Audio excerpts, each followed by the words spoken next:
ഒരുപാട് ലക്ഷ്യങ്ങൾ പൂർത്തീകരിക്കുവാൻ വേണ്ടിയാണ് ഈസാ അലൈഹിസ്സലാത്തു വസ്സലാം വരുന്നത്. അതോടൊപ്പം നാം നേരത്തെ മനസ്സിലാക്കിയതുപോലെ ലോകം കണ്ട ഏറ്റവും വലിയ ഫിത്നയായ ഫിത്നത്തു മസീഹുദ്ദജ്ജാലിൻ്റെ ഏറ്റവും വലിയ ഫിത്നയെ അല്ലാഹു സുബ്ഹാനഹു വ തആല ഇല്ലാതെയാക്കുന്നത് മഹാനായ ഈസാ അലൈഹിസ്സലാത്തു വസ്സലാമയുടെ കൈകളിലൂടെയായിരിക്കും എന്നതും നാം മനസ്സിലാക്കിയ കാര്യമാണ്. ഇത്തരം ലക്ഷ്യങ്ങളുടെ പൂർത്തീകരണം ഉദ്ദേശിച്ചുകൊണ്ടാണ് അല്ലാഹു സുബ്ഹാനഹു വ തആല ഈസാ അലൈഹിസ്സലാത്തു വസ്സലാമയെ ഒരിക്കൽ കൂടി ഭൂമിയിലേക്ക് കൊണ്ടുവരുന്നത് എന്ന് നമുക്ക് മനസ്സിലാക്കാം. സ്വാഭാവികമായും ഇവിടെ മറ്റൊരു ചോദ്യം ഉണ്ടാകുന്നതാണ്. എന്താണത്? ഈസാ അലൈഹിസ്സലാത്തു വസ്സലാം വന്നാൽ ഒരു പുതിയ നബിയായി കൊണ്ടാണോ വരിക? അദ്ദേഹം പുതിയ ശരീഅത്താണോ പരിചയപ്പെടുത്തുക? സ്വാഭാവികമായും ഉണ്ടാകാവുന്ന ഒരു ചോദ്യമാണ്. അതിനുള്ള ഉത്തരം നമുക്ക് പറയാനുള്ളത് അദ്ദേഹം ഒരു പുതിയ നബിയായി കൊണ്ടല്ല വരിക. കാരണം മുഹമ്മദ് മുസ്തഫ സല്ലല്ലാഹു അലൈഹി വസല്ലമയിലൂടെ അല്ലാഹു സുബ്ഹാനഹു വ തആല നുബുവത്ത് അവസാനിപ്പിച്ചിരിക്കുന്നു. മാ കാന മുഹമ്മദുൻ അബാ അഹദിൻ മിർ റിജാലിക്കും വലാകിൻ റസൂലല്ലാഹി വ ഖാതമൻ നബിയ്യീൻ വ കാന അല്ലാഹു ബികുല്ലി ഷൈഇൻ അലീമാ. സൂറത്തുൽ അഹ്സാബിൽ വളരെ കൃത്യമായി അല്ലാഹു സുബ്ഹാനഹു വ തആല പറയുന്നുണ്ട്, മുഹമ്മദ് നബി സല്ലല്ലാഹു അലൈഹി വസല്ലം ഖാത്തമുൻ നബിയ്യീൻ, പ്രവാചകന്മാരുടെ ഖാത്തമാണ്. അവരെ പൂർത്തീകരിച്ചുകൊണ്ട് അവരുടെ അവസാനിപ്പിക്കുന്ന മുദ്രയായി കൊണ്ടുവന്ന വ്യക്തിത്വമാണ് റസൂലുള്ളാഹി സ്വല്ലല്ലാഹു അലൈഹി വസല്ലം. ലാ നബിയ്യ ബഅദീ, എനിക്ക് ശേഷം ഇനി നബി വരികയില്ല എന്ന് പ്രവാചകൻ സ്വല്ലല്ലാഹു അലൈഹി വസല്ലം ആവർത്തിച്ചു പറഞ്ഞിട്ടുണ്ട്. അതുകൊണ്ട് തന്നെ ഒരു പുതിയ നബിയായിട്ടല്ല ഈസാ അലൈഹിസ്സലാത്തു വസ്സലാമയുടെ വരവ്. പിന്നെയോ മുഹമ്മദ് മുസ്തഫ സല്ലല്ലാഹു അലൈഹി വസല്ലമയുടെ ശരീഅത്തനുസരിച്ച് വിധിക്കാൻ മാത്രമേ അദ്ദേഹം ശ്രമിക്കുകയുള്ളൂ. അതിനുള്ള അനുവാദമേ അദ്ദേഹത്തിനുള്ളൂ. അതുകൊണ്ടാണ് ഇമാം മുസ്ലിം റഹിമഹുല്ലാ അദ്ദേഹത്തിൻ്റെ സ്വഹീഹിൽ ഉദ്ധരിക്കുന്നു, അൻ അബീ ഹുറൈറത റളിയല്ലാഹു തആല അൻഹു അന്ന റസൂലല്ലാഹി സ്വല്ലല്ലാഹു അലൈഹി വസല്ലമ ഖാൽ, അല്ലാഹുവിൻ്റെ റസൂൽ പറഞ്ഞിരിക്കുന്നു, കൈഫ അൻതും ഇദാ നസല ഫീകും ഇബ്നു മറിയം ഫഅമ്മകും മിൻകും. മറിയമിൻ്റെ മകൻ ഈസാ അലൈഹിസ്സലാത്തു വസ്സലാം നിങ്ങളിലേക്ക് ഇറങ്ങി വരികയും അപ്പോൾ നിങ്ങൾക്കുള്ള നേതൃത്വം നിങ്ങളിൽ നിന്ന് തന്നെയായിരിക്കുകയും ചെയ്യുന്ന അവസ്ഥ എങ്ങനെയായിരിക്കും? ഫഖുൽതു ലിഇബ്നി അബീ ദിഅ്ബിൻ ഫഖീല ലിഇബ്നി അബീ ദിഅ്ബിൻ, ഇബ്നു അബീ ദിഅ്ബിനോട് ചോദിക്കപ്പെട്ടു, ഇന്നൽ ഔസാഇയ്യ ഹദ്ദസനാ അനി സുഹ്രി അൻ നാഫിഇൻ അൻ അബീ ഹുറൈറ വ ഇമാമുക്കും മിൻകും. ഇവിടെ അമ്മക്കും എന്നാണ്, എന്നാൽ ഇമാമുക്കും മിൻകും എന്നാണല്ലോ മറ്റൊരു റിവായത്തിലുള്ളത്. ഖാല ഇബ്നു അബീ ദിഅ്ബ്, രണ്ടും ശരിയാണ്. അമ്മക്കും എന്ന് പറഞ്ഞാലും ഇമാമുക്കും എന്ന് പറഞ്ഞാലും രണ്ടും ശരിയാണ്. തദ്രീ മാ അമ്മക്കും മിൻകും, നിങ്ങളിൽ നിന്ന് എന്തുകൊണ്ടാണ് അദ്ദേഹം വിധിക്കുക എന്ന് നിങ്ങൾക്ക് മനസ്സിലായിട്ടുണ്ടോ? അമ്മ എന്ന് പറഞ്ഞാൽ വിധിക്കുക, അതല്ലെങ്കിൽ ഇമാമായി നിങ്ങളിൽ നിന്ന് തന്നെയുള്ള ആളായിരിക്കും ഉണ്ടാവുക. നിങ്ങളിൽ നിന്ന് തന്നെയുള്ള വിഷയം കൊണ്ടാണ് അദ്ദേഹം ഭരിക്കുക എന്നൊക്കെയാണ് അതിൻ്റെ അർത്ഥം. എങ്കിൽ അതെന്താണെന്ന് നിങ്ങൾക്കറിയാമോ? ഖുൽതു തുഖ്ബിറുനി, എനിക്ക് പറഞ്ഞു തരൂ എന്ന് പറയപ്പെട്ടു. ഖാല ഫഅമ്മകും ബികിതാബി റബ്ബികും തബാറക വതആല വസുന്നതി നബിയിക്കും സല്ലല്ലാഹു അലൈഹി വസല്ലം. ഈസാ അലൈഹിസ്സലാത്തു വസ്സലാം വന്നാൽ പരിശുദ്ധ ഖുർആൻ കൊണ്ടും പ്രവാചകന്റെ സുന്നത്ത് കൊണ്ടുമാണ് നിങ്ങൾക്കിടയിൽ വിധി നടത്തുക. നിങ്ങളുടെ ഇമാമായി, നിങ്ങളുടെ വിധികർത്താവായി അദ്ദേഹം വരുമ്പോൾ അദ്ദേഹം പുതിയ ഒരു ശരീഅത്തുമായിട്ടല്ല വരുന്നത്. അദ്ദേഹത്തിൻ്റെ കാലഘട്ടത്തിൽ ഇഞ്ചീലിലൂടെ ലഭിച്ച നിയമവുമല്ല, മറിച്ച് അള്ളാഹുവിൻ്റെ കിതാബായ പരിശുദ്ധ ഖുർആനും പ്രവാചകൻ സല്ലല്ലാഹു അലൈഹി വസല്ലമയുടെ സുന്നത്തുമനുസരിച്ചുകൊണ്ടായിരിക്കും അദ്ദേഹം വിധി നടത്തുക എന്നാണ് ഇതുകൊണ്ടുള്ള ഉദ്ദേശം എന്ന് ഈ ഹദീസിൻ്റെ റാവിമാരിൽ ചില ആളുകൾ പറഞ്ഞിരിക്കുന്നു.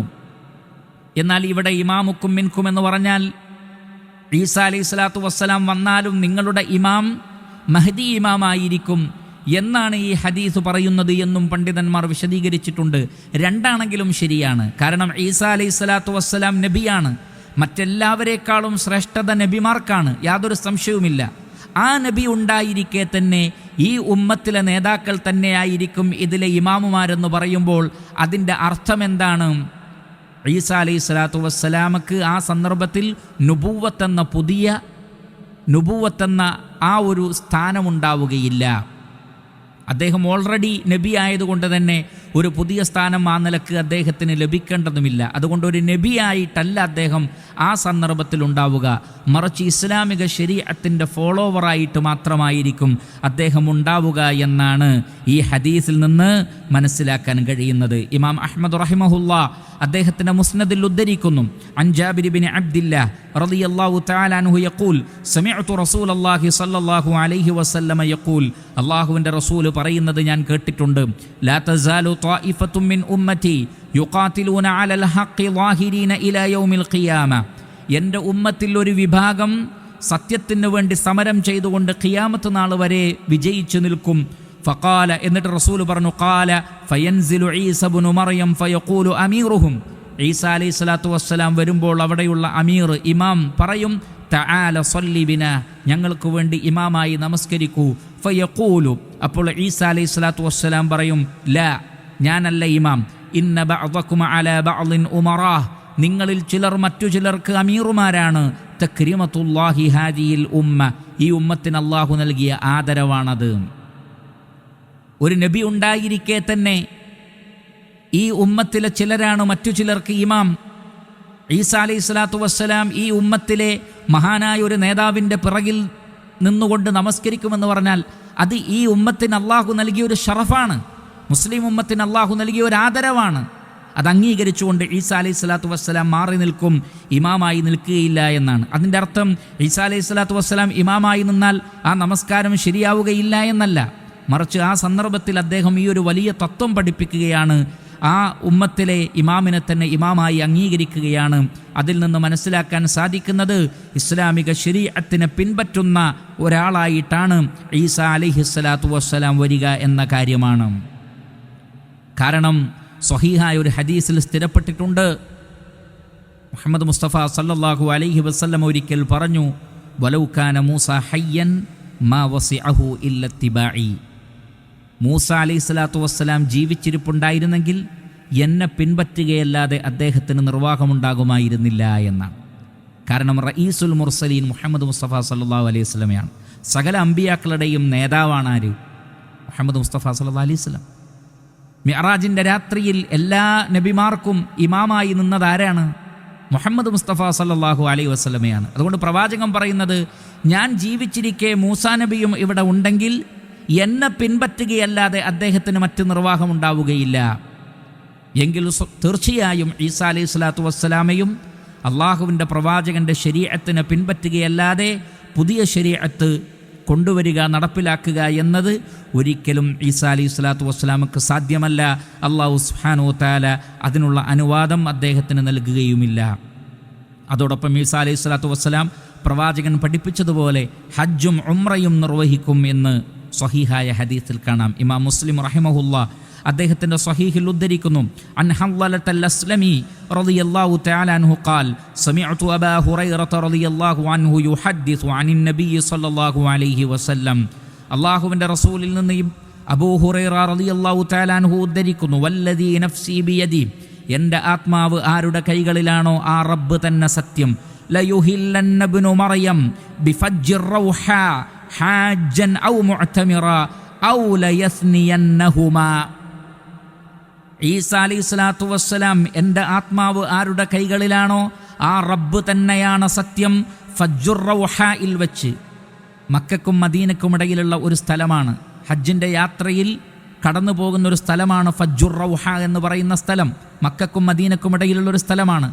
ആ ഫജ്ജുർ റൗഹായിൽ വെച്ച് ഈസാ ഇബ്നു മറിയം ഹജ്ജിനോ അല്ലെങ്കിൽ ഉംറക്കോ അല്ലെങ്കിൽ ഹജ്ജും ഉംറയും ഒരുമിച്ചോ തൽബിയത്ത് ചൊല്ലിക്കൊണ്ട് ഹജ്ജിനും ഉംറക്കും വേണ്ടി പുറപ്പെടും എന്ന് റസൂലുള്ളാഹി സ്വല്ലല്ലാഹു അലൈഹി വസല്ലം പഠിപ്പിച്ചിരിക്കുന്നു.